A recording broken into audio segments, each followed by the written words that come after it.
Hello dear students and welcome to e-learning classes. Children, today in the chapter The Great Uprising in History we will study the last topic, that is after the uprising. Means uprising के बाद क्या हुआ, किस तरीके से Britishers ने अपनी policies को चेंज किए कि आगे कंट्री में कोई रिवोल्ट ना हो, कोई अपराइजिंग ना हो और उनकी पावर भी बनी रहे. So in August 1858, the British Parliament passed an act by which the rule of the English East India Company in India came to an end. मतलब कंपनी जो रूल कर रही थी पहले ब्रिटेन की, उनका रूल खत्म कर दिया. Now the act transferred all administrative power to the crown. अब जो है वो डायरेक्ट ब्रिटिश गवर्नमेंट रूल करेगी इंडिया पे, ये एक एक्ट बना दिया उन्होंने. ठीक है. और उन्होंने एक by the act of 1858 a minister of the British cabinet was appointed to manage affairs in India. British cabinet minister को इंडिया का सेक्रेटरी ऑफ स्टेट बना दिया and he was to be assisted by an advisory body called India council. अब ये secretary state जो थे they were responsible to the British parliament. Children, the Act of 1858 also made changes in the functioning of the government in India. Now the government of India would be headed by the Governor General. Governor General पहले होते थे जैसे Lord Dalhousie.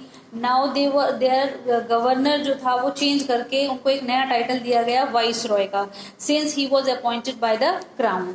So he was to be held by an executive council and legislative council.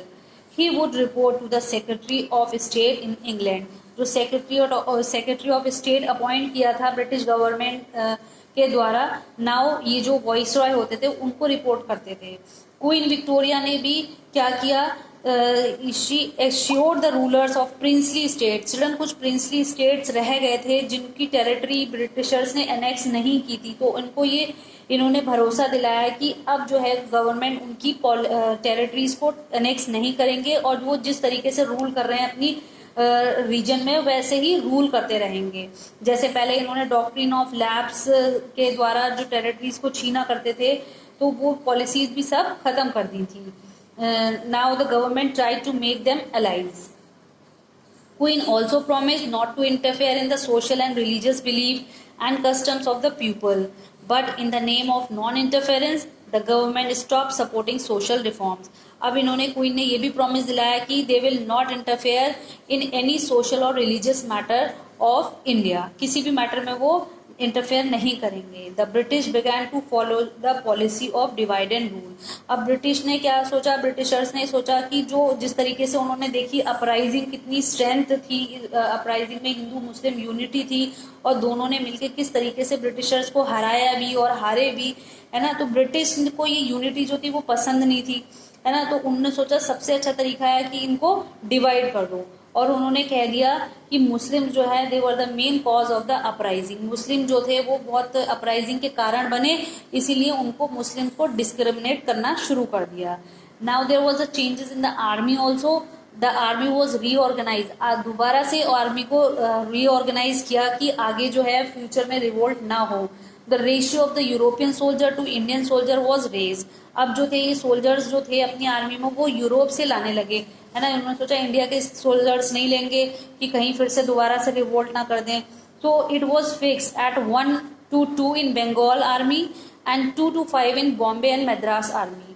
तो all the strategic position were to be held by European troops. और सारी positions जो थी officers की रैंक थी वो सब ब्रिटिश यूरोपियन के हाथ में थी. Important division such as the artillery were totally in the hand of European troops. कोई भी इंडियन ऑफिसर नहीं था. And the concept of martial and non martial races also created. Means इसमें क्या था, जो इन्होंने अपनी आर्मी में किन लोगों को रिक्रूट करना शुरू कर दिया, जैसे सिख्स थे, पठान थे, गुरखास थे.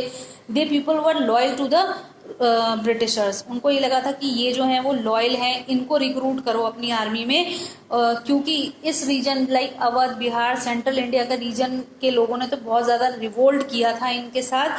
सो उन लोगों को इन्होंने नॉन मार्शल डिक्लेयर कर दिया and they were kept out of the army. इन लोगों को आर्मी में नहीं रखा, इन्होंने सिर्फ सिख्स, पठान एंड गुरखास को रखा and they declare them as martial. People from